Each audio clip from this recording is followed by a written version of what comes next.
wassalamu ala Rasulillah wa ala alihi wa sahbihi wa mawalah wa la hawla wa la quwata illa billahi wa ba'du. Tema di malam hari ini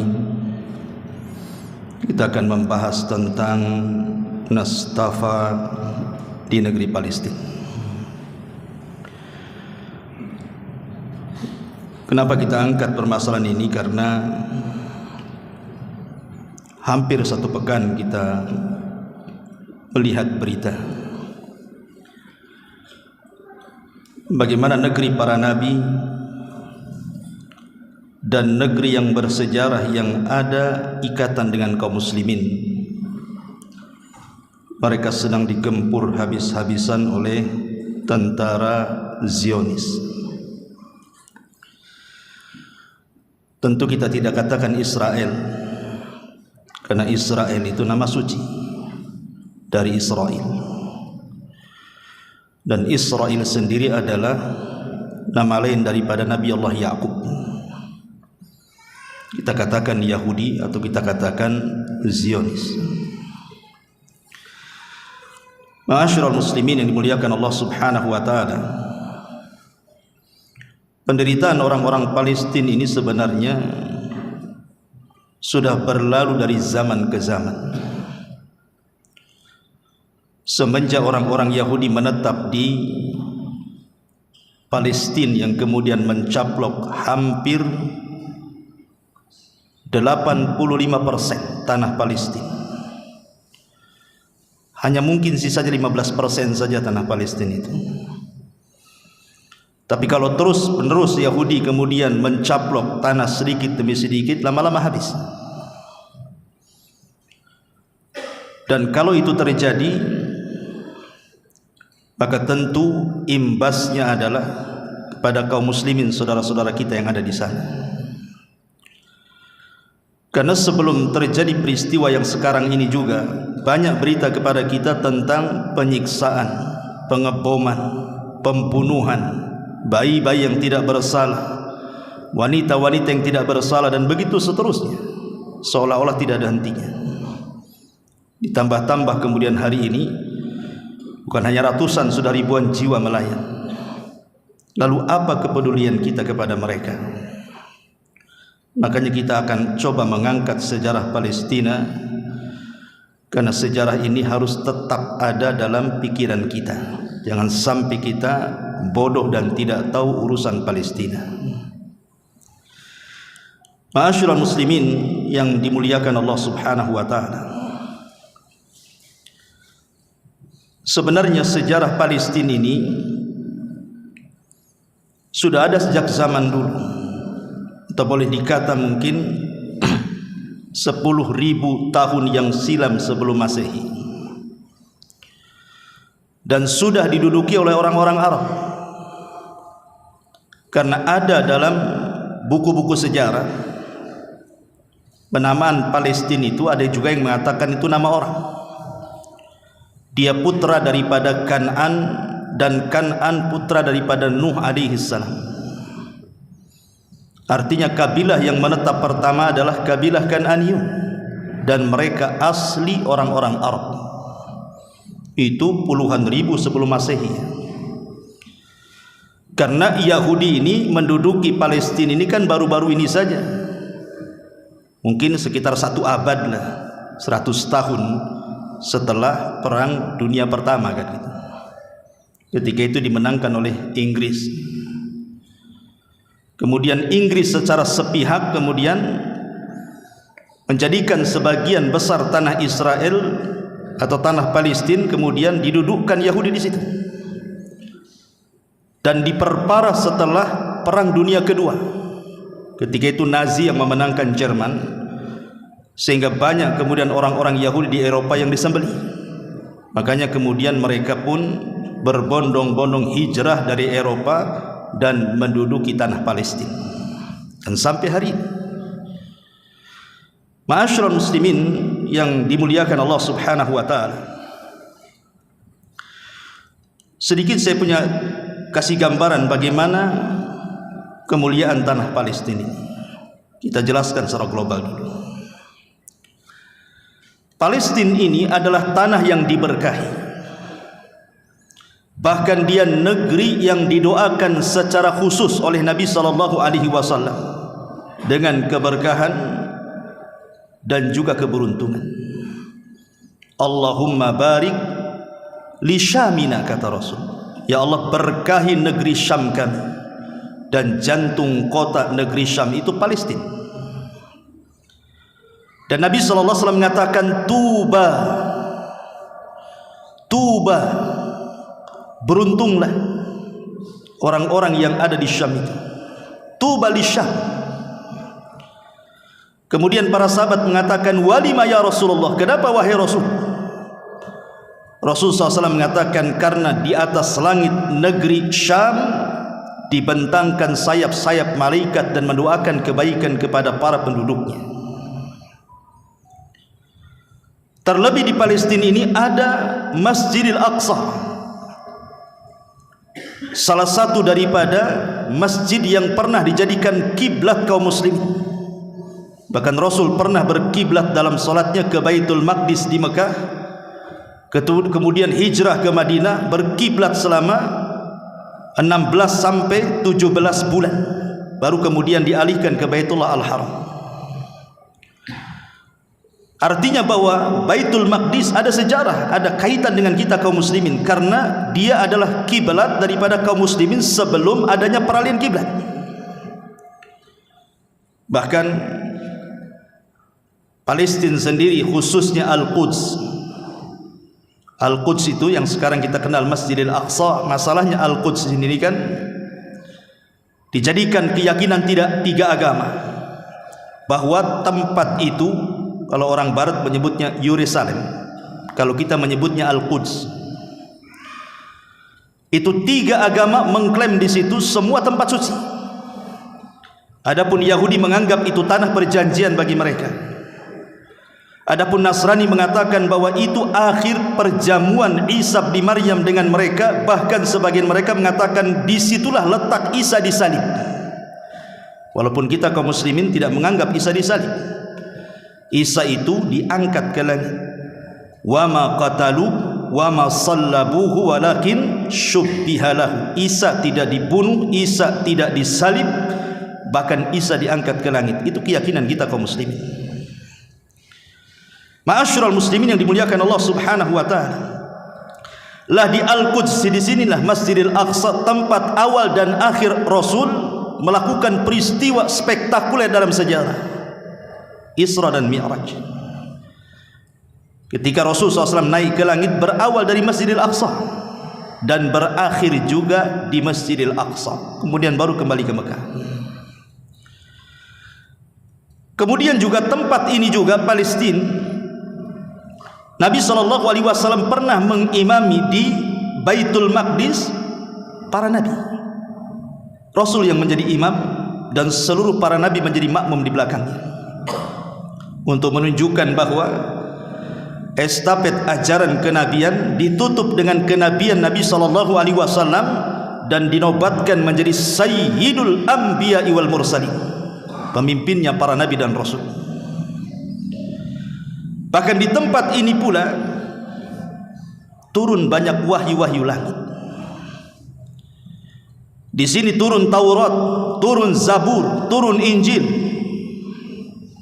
dan juga Suhuf. Artinya bahwa negeri Palestina itu tempat turunnya wahyu. Di sini juga tinggal Nabi Allah Ayub alaihi salatu wassalam. Mihrabnya Zakaria di sini. Lahirnya Isa bin Maryam, lahirnya Ismail, lahirnya Ishak dan Yakub. Bahkan keajaiban Nabi Sulaiman ada di Palestina. Nabi yang ajaib Sulaiman, mampu menundukkan jin dan semua makhluk Allah tundukkan kepada Sulaiman. Keajaiban Sulaiman ada di Palestina. Bahkan kerajaan Daud, ma'ruf kerajaan Daud, dialah nabi pertama yang merangkap sebagai raja Bani Israel. Di mana kerajaannya? Di Palestina. Bahkan Nabi Ibrahim alaihi salatu wassalam dan juga Lut alaihi salam hijrah ke negeri ini, karena Ibrahim kan berasal dari Irak. Begitu juga Lut kemudian hijrah ke tanah Palestina. Bahkan para nabi dan rasul banyak diturunkan di Palestina, bukan hanya ratusan ribuan para nabi Bani Israel. Bahkan sebagian mereka dikubur di Palestina. Seperti Nabi Ibrahim dikubur di Palestina. Nabi Yakub asalnya di Mesir. Karena ketika kemudian Nabi Yusuf berada di Mesir, diboyong semua keluarganya. Tapi sebelum wafatnya dia berpesan ingin berziarah ke Palestina. Allah takdirkan meninggal di situ dan dikuburkan di situ. Nabi Allah Yusuf alaihi salam berwasiat agar jasadnya dibawa ke Mesir. Dan wasiatnya kemudian dilaksanakan oleh Nabi Musa alaihi salam saat melakukan perjalanan membawa Bani Israel dari Mesir ke Palestina, membawa jasadnya Yusuf di situ dan dikuburkan di Palestina. Kemudian Nabi Daud, Zakaria, Yahya semua dikubur di Palestina dan banyak para nabi dikubur di situ. Bahkan tadi saya sudah katakan para malaikat berbondong-bondong mengepakkan sayapnya di tanah Palestina dan mendoakan kebaikan para penghuninya. Bahkan Masjidil Aqsa sendiri secara khusus satu di antara 3 tempat yang kalau kita berziarah ke situ berpahala. Kata Nabi SAW, la tushaddur rihal illa ila 3 masajid. Tidak boleh kalian melakukan perjalanan dalam rangka beribadah, mencari pahala, kecuali ke 3 masjid saja. Dan di dunia hanya 3 masjid. 1 Masjidil Haram, 2 Masjidil Aqsa, dan 3 Masjid Nabawi. Bahkan kenapa kemudian Masjidil Aqsa itu disebut Al-Quds, tempat yang disucikan? Karena di antara doa Nabi Allah Sulaiman alaihi salam saat selesai membangun Masjidil Aqsa, Nabi Sulaiman kan meminta 3 doa. Yang pertama, agar hukum dalam pemerintahannya sesuai dengan hukum Allah dan Allah kabulkan. Yang kedua, agar apa yang Allah anugerahkan kepadanya mampu menundukkan angin, awan, jin dan kekuasaan yang besar, tidak boleh diberikan kepada siapapun setelahnya dan Allah kabulkan. Kemudian yang ketiga, siapapun yang datang ke Masjidil Aqsa tidak ada niat kecuali sholat, maka dia keluar dari masjid seperti bayi yang baru dilahirkan anaknya, keluar tanpa dosa. Kata Rasul, yang 2 sudah dikabulkan, dan yang ketiga mudah-mudahan aku berharap itu pula yang Allah kabulkan kepadaku. Ma'asyiral muslimin yang dimuliakan Allah Subhanahu wa ta'ala, bahkan di akhir zaman tanah Palestina adalah tempat di mana Al-Mahdil Muntadhar Muhammad ibn Abdullah akan memimpin kekuatan kaum muslimin. Ketika Rasul SAW mengatakan imaratul Baitil Maqdis kharabu Yathrib, ketika imarah kekuasaan tegak di Baitul Maqdis, robohlah Yathrib. Maka ketika itu yang memimpin adalah Al-Mahdil Muntadhar, Imam Mahdi yang kita tunggu-tunggu, Muhammad ibn Abdullah. Bahkan nanti seluruh kaum muslimin akan berkumpul di situ untuk melawan orang-orang Yahudi, dan dari situlah terjadi perang yang disebut dengan Armageddon, yang Islam menyebutnya sebagai Malhamatul Kubra. Bahkan disinilah Isa bin Maryam turun di akhir zaman. Bahkan dekat Palestina ini pula yang sekarang disebut tanah Israel, Dajjal akan dibunuh di situ. Dan negeri Israel juga masih negeri Palestina. Itu kan caplokan saja. Artinya Dajjal turun juga di sini.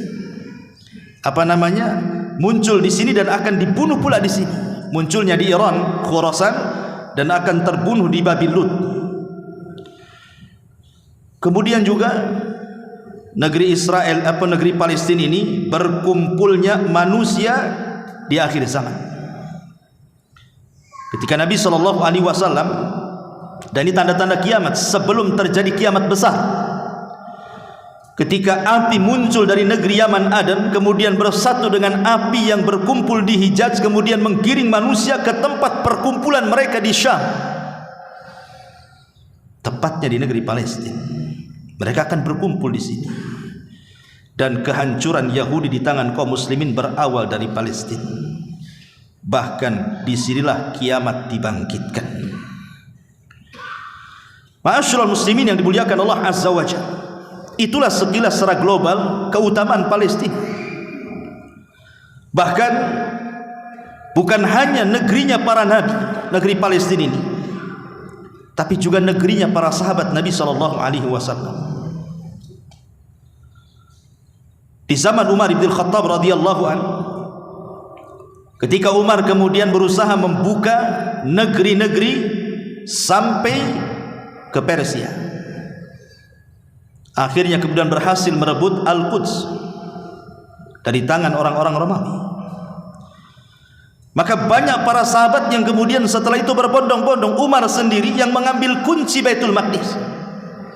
Di sana ada Abu Ubaidah ibnul Jarrah, sahabat yang dikatakan Nabi SAW aminu hadhil ummah, sahabat yang paling amanah di antara umat ini. Di sana ada Khalid ibn Walid. Siapa yang tidak kenal Khalid bin Walid? Jenderal perang yang perang tidak pernah dikalahkan. Anas ibn Malik, seorang sahabat yang banyak meriwayatkan hadis Nabi SAW, satu di antara 7 sahabat yang disebut al-mukthiruna fil hadis. Di sana ada Mu'adz bin Jabal, sahabat meninggal di sana dan dikubur di sana. Seperti Ubadah ibn Samit radhiyallahu anhu, orang yang pertama kali dijadikan hakim oleh Umar bin Khattab radhiyallahu anhu saat pembebasan Palestina, meninggal di Palestina dan dikubur di sana. Saddad ibn Aus, dia tinggal di Baitul Maqdis, kemudian meninggal pada kurun kekuasaan Muawiyah ibn Abi Sufyan radhiyallahu anhu. Bahkan kuburannya dekat dengan Masjidil Aqsa. Kemudian Salam ibn Qaisar al-Hadrami radhiyallahu anhu, 2 dari sisi ibadah, 3 dari sisi peradaban ataupun budaya, dan 4 dari sisi sejarah. Itu semua ada kait-mengait dengan kita kaum muslimin. Adapun dari sisi akidah, Palestina secara umum berabad-abad dikuasai kaum muslimin. Berabad-abad ikhwan, kaum muslimin itu menguasai negeri Palestina dari mulai Daulah Umayyah. Daulah Umayyah itulah yang kemudian menerapkan hukum di negeri Palestina ini. Dari tahun 661 Masehi sampai kepada 750 Masehi, semua hukum yang berlaku di Palestina itu di bawah kekuasaan Sulaiman ibni Abdul Malik, satu di antara penguasa Umayyah. Kemudian Daulah Umayyah tumbang, naik Daulah Abbasiyah, dan Palestina masih di bawah hukum Islam, di bawah Daulah Abbasiyah dari tahun 750 Masehi sampai 1258 Masehi. Bahkan Khalifah Al-Ma'mun, anaknya Al-Mahdi, juga pernah berziarah ke Palestina. Kemudian terjadi pecah perang salib. Akhirnya kemudian dikuasai lagi oleh siapa? Salahuddin Al-Ayyubi. Salahuddin Al-Ayyubi pada tahun 1187 Masehi. Kemudian perangnya disebut Perang Hittin dan berhasil dikuasai kembali oleh kaum muslimin sampai kepada Daulah Al-Mamalik. Kemudian berakhir dengan Daulah Utsmaniyah atau dikenal dengan Turki Utsmani. Ma'asyiral muslimin yang dimuliakan Allah Subhanahu wa taala, singkat cerita bahwa setelah kemudian Palestina masih berada di kekuasaan Turki Utsmani, Ketika itu semua Palestina itu beragama mayoritas Muslim. Hanya sedikitlah orang-orang Yahudi atau orang Nasrani itu, tidak banyak. Ya. Tetapi entah kemudian takdir Allah Subhanahu wa taala, di masa Sultan Salim pertama berhasil kemudian merebut Palestina. Akhirnya selama 400 tahun Palestina masih di bawah Turki Utsmani kan. Tapi setelah meletus perang dunia pertama, tadi saya katakan di mukaddimah, Inggris yang memenangkan perang ini. Maka Inggris secara sepihak kemudian, karena waktu itu kan orang-orang Yahudi kebanyakan mereka tinggal di Eropa Timur kan. Dan luar biasanya orang Yahudi Allah berikan kecerdasan, sehingga mereka menjadi orang-orang cerdas di Eropa itu. Akhirnya kemudian sudah takdir Allah Subhanahu wa taala, kemudian karena Inggris inilah yang kemudian membawa orang-orang Yahudi untuk tinggal di Palestina.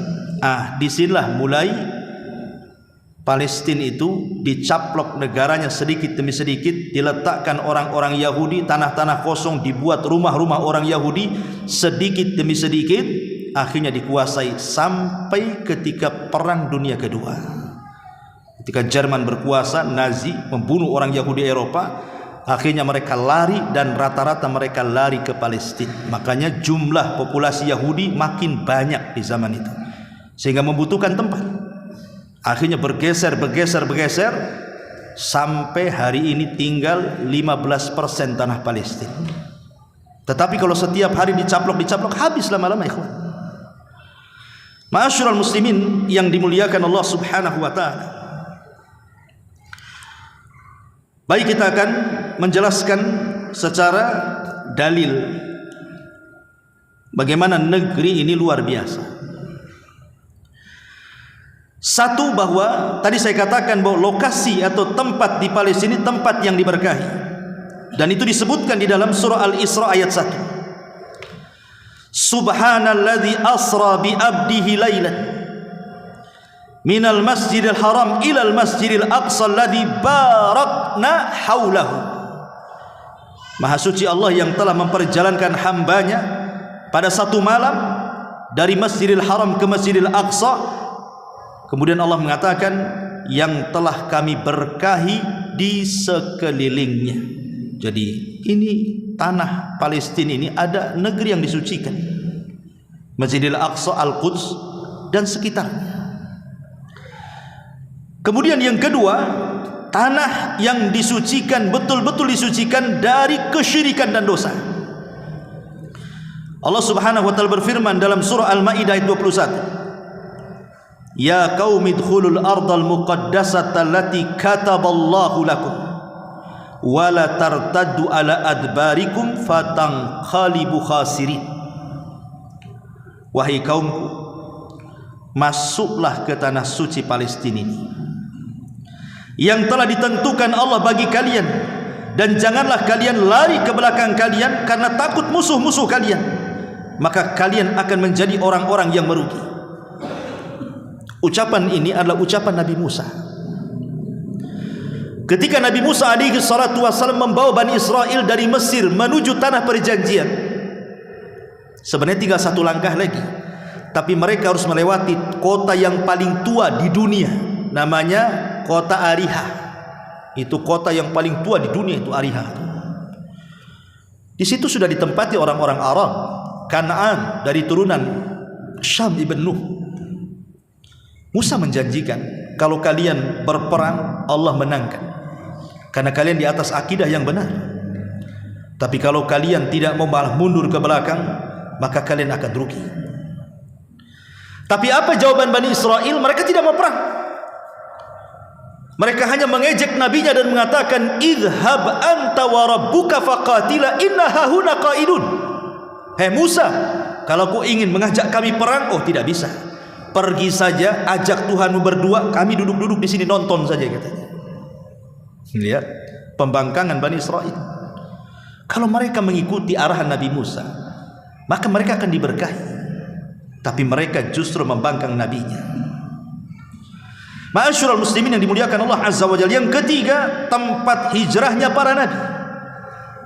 Disebutkan dalam surah Al-Anbiya ayat 71, wa najjaynahu wa lutan ilal ardi allati barakna fiha lil alamin.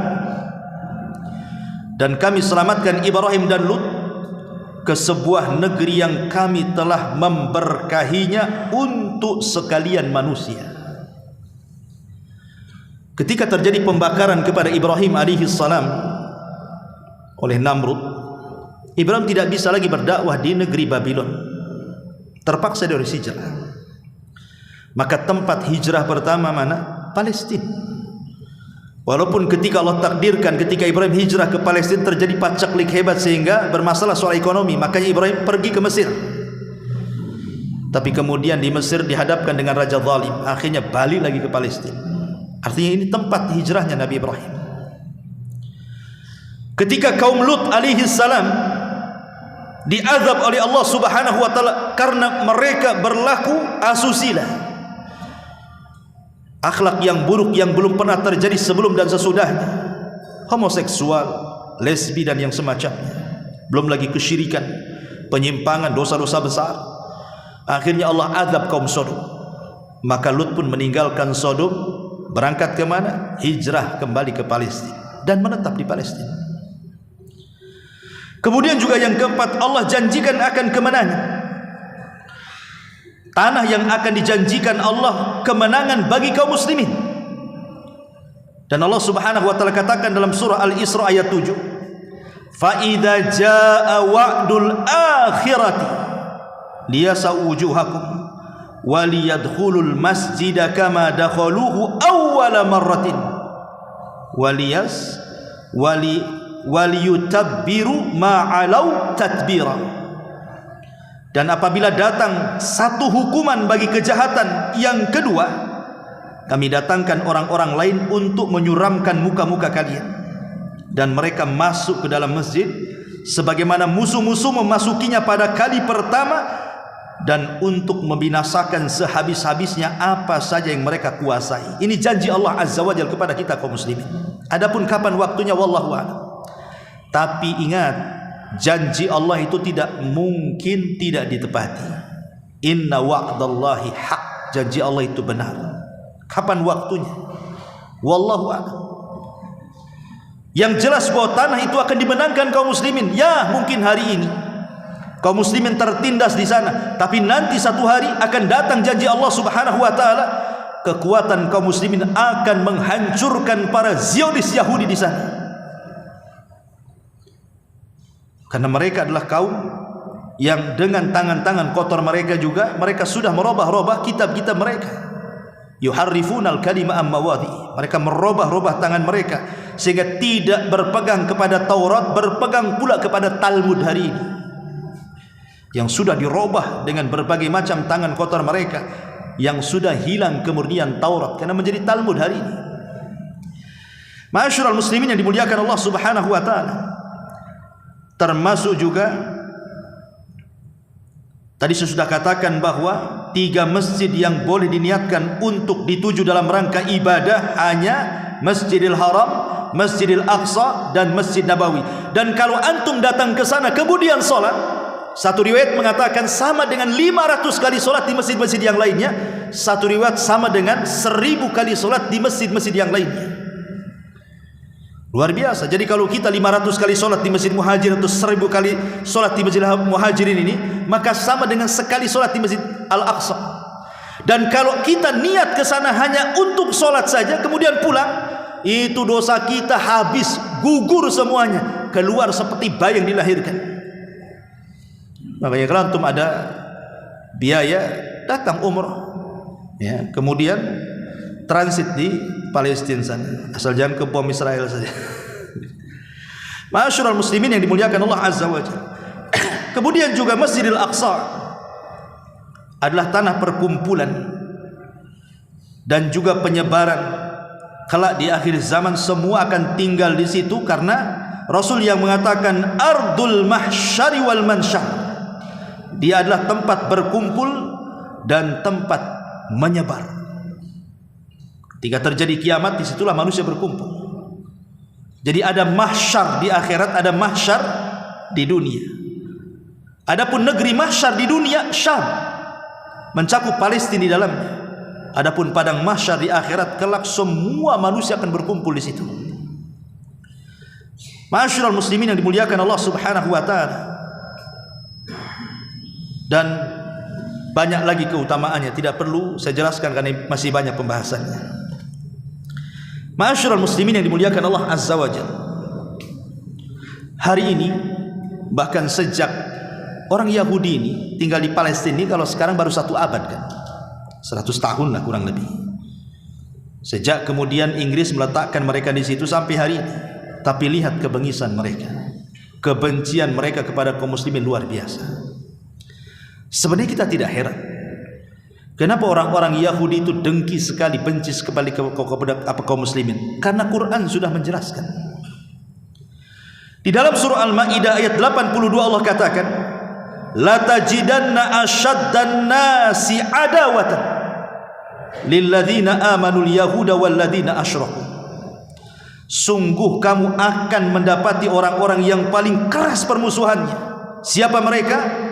Pertama orang-orang Yahudi, yang kedua orang-orang musyrik. Lihat, Al-Quran mendahulukan Yahudi baru musyrik, menunjukkan bahwa dahsyatnya permusuhan Yahudi itu lebih besar dibandingkan orang-orang penyembah berhala.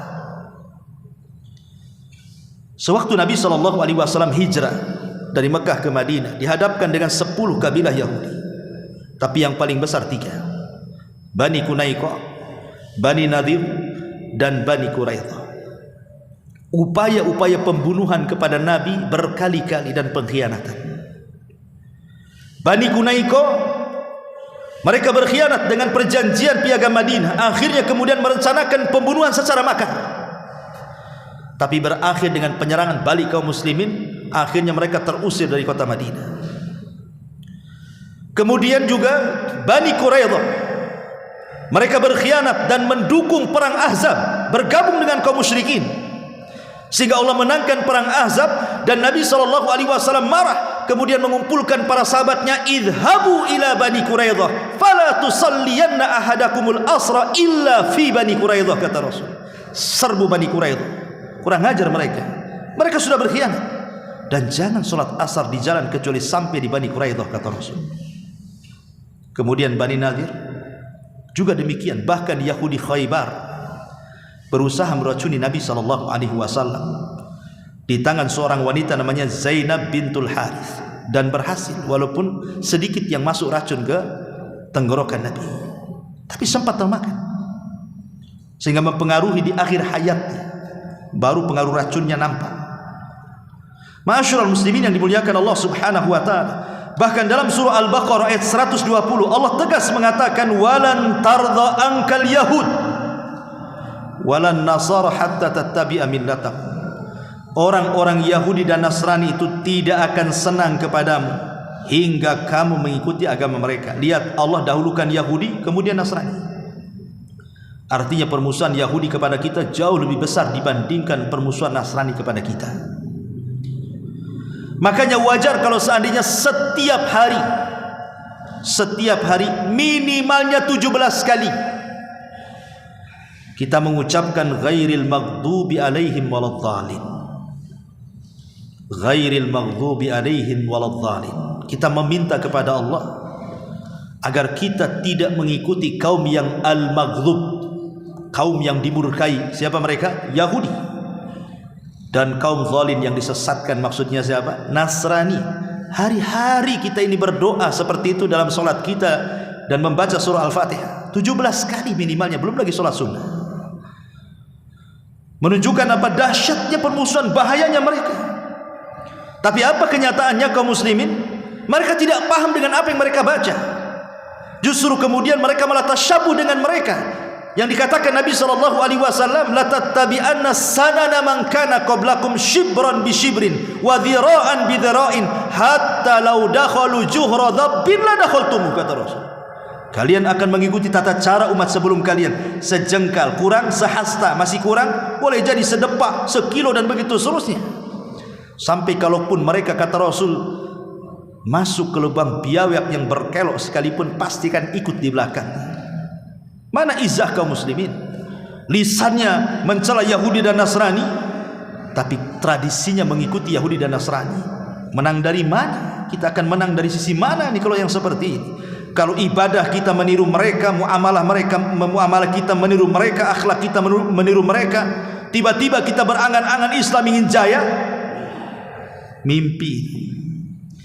Ma'asyiral muslimin yang dimuliakan Allah Subhanahu wa taala, Yahudi ini ikhwan punya sejarah hitam yang panjang. Tidak ada lembaran putih sedikit pun dari Yahudi. Semua sejarah hitam dari zaman ke zaman.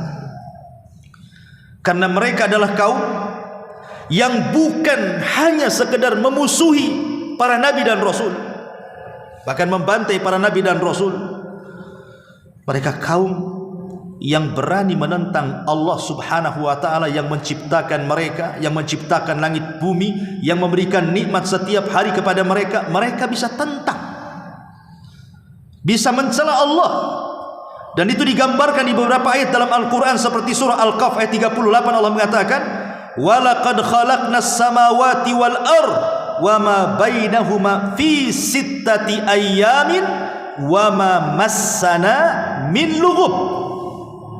Dan sungguh kami telah ciptakan langit dan bumi dan apa yang ada di antara keduanya dalam 6 masa, dan kami sedikit pun tidak tertimpa keletihan.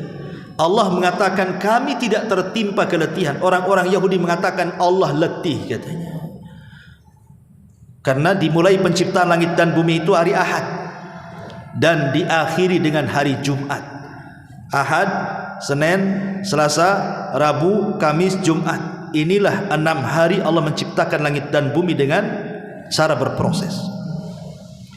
Makanya orang Yahudi mengambil hari Sabtu sebagai hari sakral mereka. Kenapa? Karena ini hari istirahat Allah setelah Allah lelah letih menciptakan langit dan bumi. Allah bantah di sini, wa ma massana min lughub.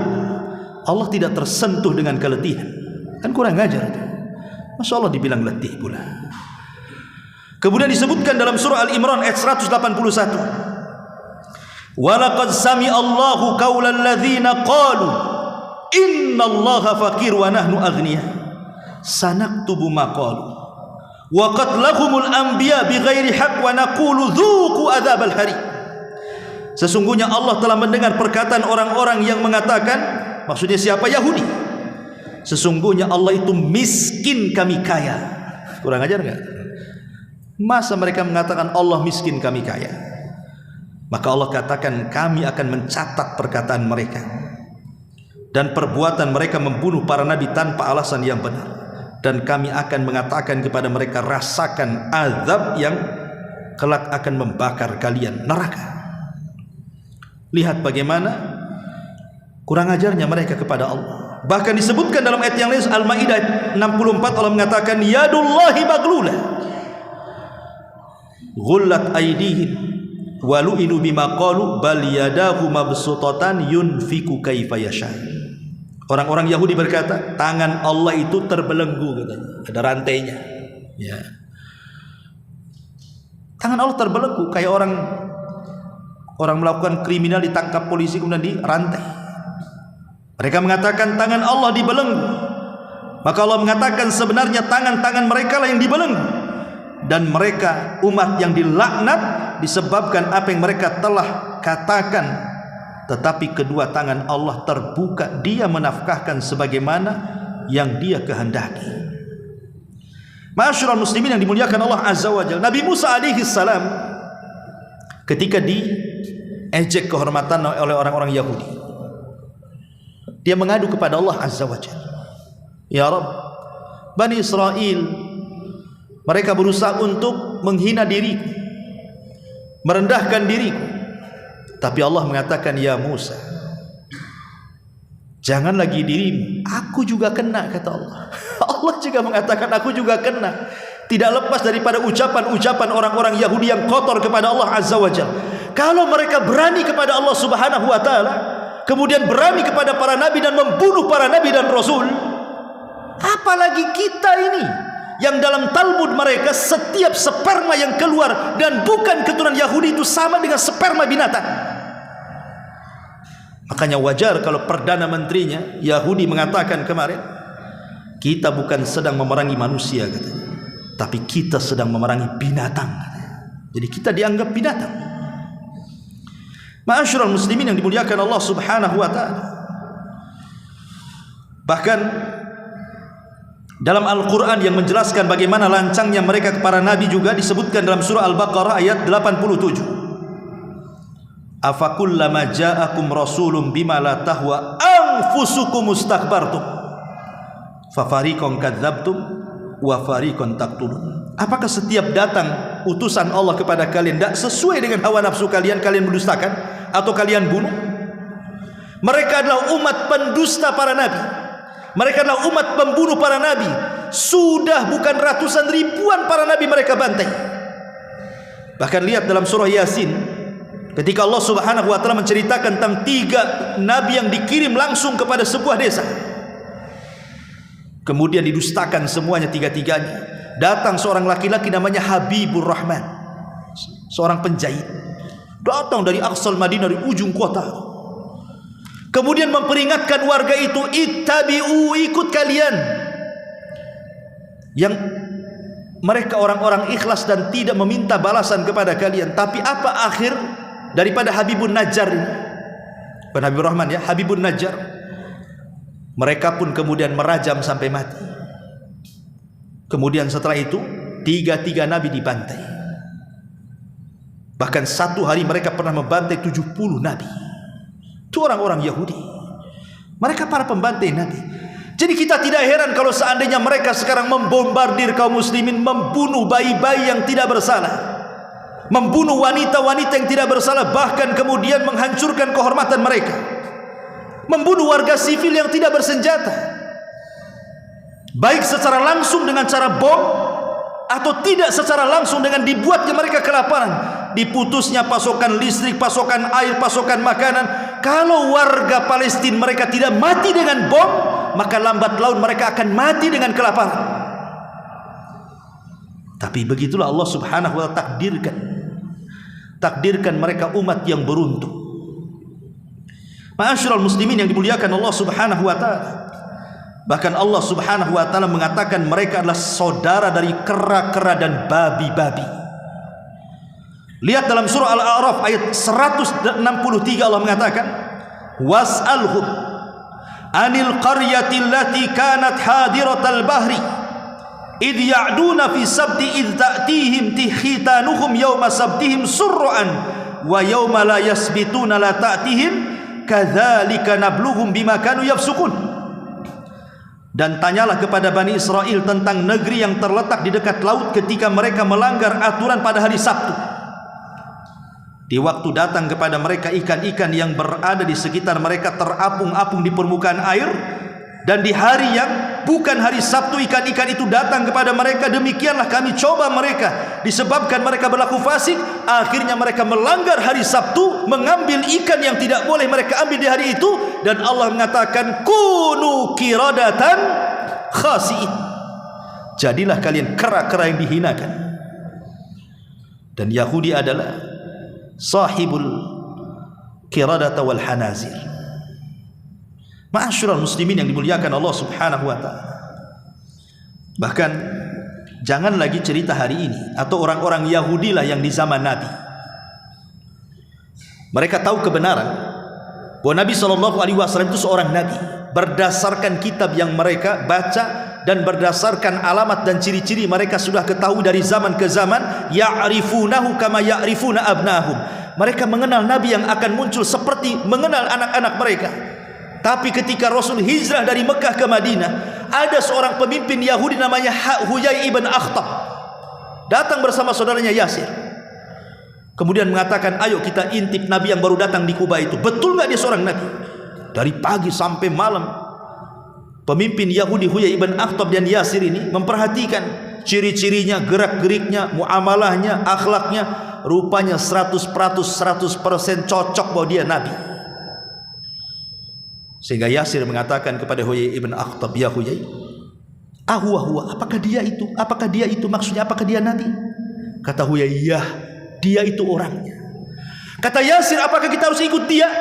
Kata Huyai ibn Akhtab, la, tidak, katanya. Selama aku masih hidup, aku akan jadi musuh dia selamanya, katanya. Ini kan aneh, mereka itu menyembunyikan kebenaran. Mereka tahu Rasul sallallahu alaihi wasallam itu di atas kebenaran, mengakui dia seorang nabi. Sudah mereka uji dengan berbagai macam pertanyaan, datang kepada Rasul, "Ya Muhammad, kami akan berikan beberapa soalan dan tidak bisa dijawab kecuali seorang nabi."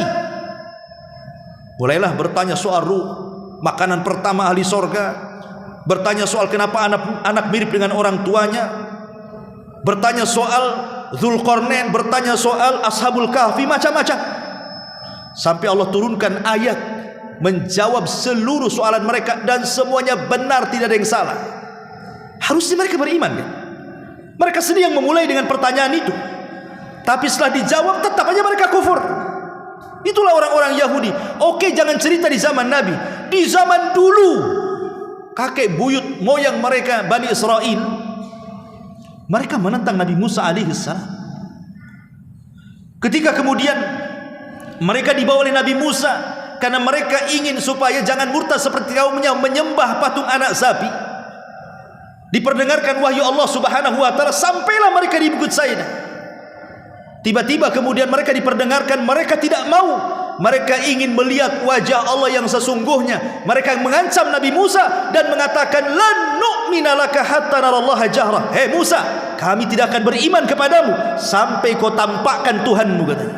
Luar biasa Bani Israel ini. Sama nabinya apa gak kurang ajar? Nabi Musa tidak sanggup memandang Allah. Ketika Nabi Musa mengatakan, "Hari ini tampakkan wajahmu ya Rabb," Allah tidak tolak, tapi Allah mengatakan, "Walakin dzur ilal jabal fa in istaqarra makana fasawfa tarani." Kau lihat tuh gunung batu itu wahai Musa, kalau seandainya aku tampakkan diriku kepada gunung-gunung itu tidak bergeming dan tidak hancur, fasawfa tarani, kau akan melihat aku. Ketika Allah mulai menampakkan sedikit, tiba-tiba gunung hancur, Musa terpental pingsan. Ketika kemudian dia terbangun dan siuman mengatakan, "Tubtu ilaika ya Rabb," aku bertobat kepadamu, aku tidak akan hendak meminta supaya wajahmu ditampakkan. Musa tidak sanggup. Ini Bani Israel pula mengatakan, "Lan nu'mina laka hatta narallaha jahra." Itu tidak lain karena kebodohan mereka, pembangkangan mereka kepada para nabi. Ketika mereka berada di Ardut Teh, bayangkan mereka tersesat 40 tahun di padang pasir, tidak ada pohon, tidak ada makanan, tidak ada minuman. Akhirnya mereka kelaparan, datang kepada Musa, "Ya Musa, kami kelaparan." Maka Musa berdoa kepada Allah subhanahu wa ta'ala, turun dari langit manna dan salwa, makanan lezat dari langit, tinggal makan, tidak ada masak-masak lagi. Tiba-tiba mereka mengatakan, "Lan nasbirolaka hatta lan nasbirolaka," katanya, kami tidak sabar kepadamu wahai Musa dengan makanan ini, katanya. Cobalah Musa datangkan kepada kami bawang-bawangan, sayur-sayuran, kacang-kacangan, katanya. Maka Musa marah, "Kalau itu yang kau cari-cari di tempat sana banyak, kenapa mesti minta ke langit?" katanya. Itu kan kurang ajar mereka.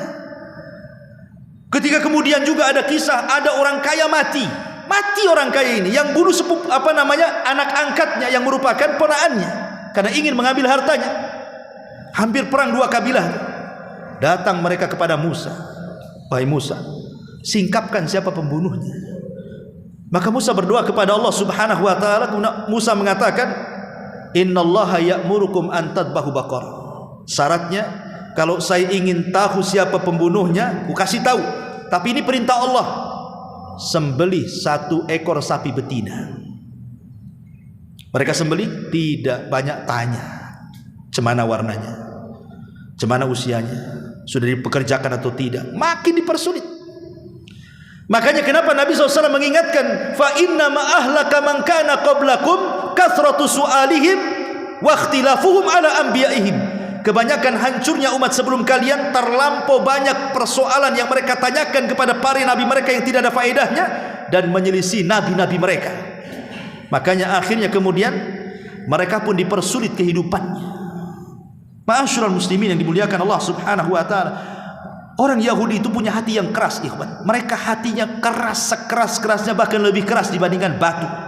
Dan itu Allah gambarkan dalam Al-Baqarah 74 kan, "Tsumma qasat qulubukum min ba'di dzalika fahiya kal hijarati aw ashaddu qaswa."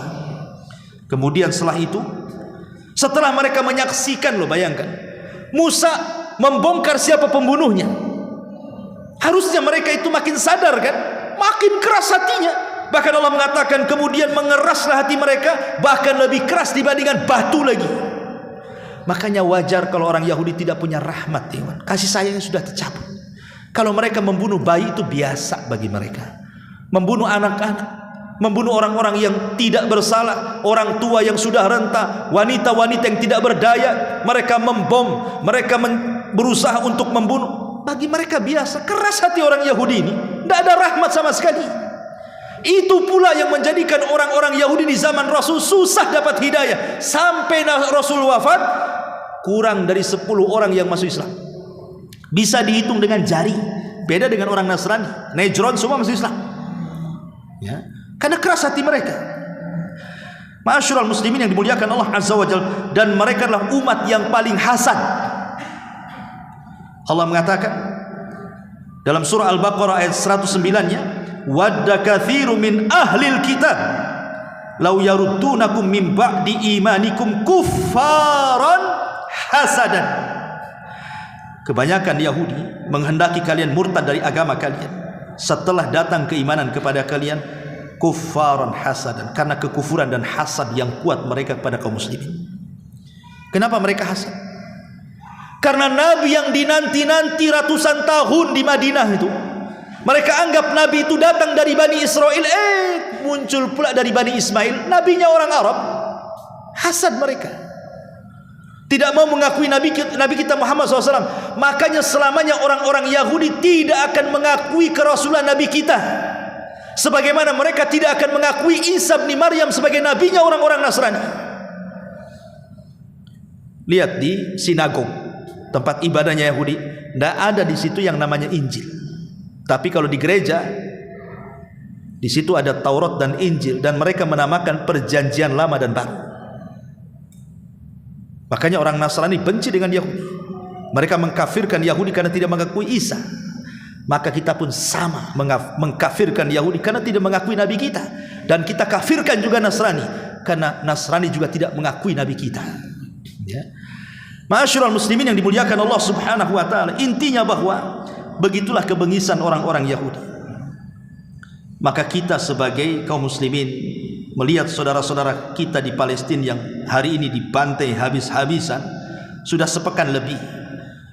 Berita terus, macam-macam berita sampai kepada kita, sampai sudah sekian ribu lah jiwa yang melayang itu, belum lagi yang terluka. Nah, sekarang kemudian bantuan dari luar pun susah masuk. Bantuan medis yang sangat dihajatkan, obat-obatan medis susah masuk.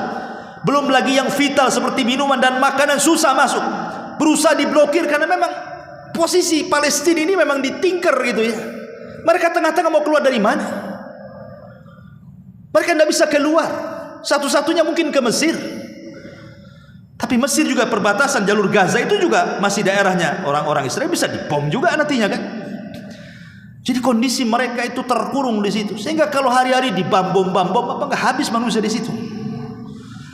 Ma'asyiral muslimin yang dimuliakan Allah Azza wa Jalla, maka sebagai kepedulian kita ikhwatu fiddin, bagaimanapun Nabi SAW mengatakan al-mu'min lil mu'min kal bunyan yashuddu ba'duhu ba'd. Ikatan seorang mukmin dengan mukmin yang lain itu seperti bangunan yang mengikat satu dengan yang lainnya. Bahkan Rasul mengatakan mathalul mu'minina fi tawaduhim wa tarahumihim wa ta'atufihim mithlul jasadil wahid idza ishtaka minhu udwun tada'a lahu sairul jasadi bis sahri wal humma, kata Rasul.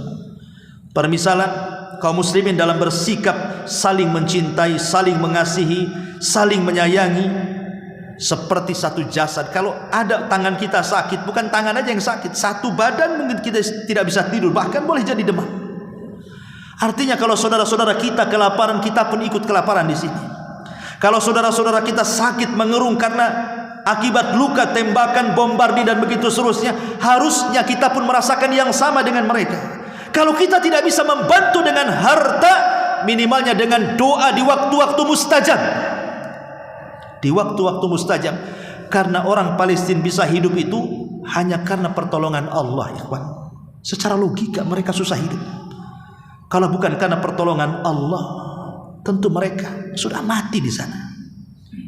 Ma'asyiral muslimin yang dimuliakan Allah Azza wa Jalla, kata Rasul, al-mu'min mir'atu akhi idza ra'a fihi aiban aslahahu.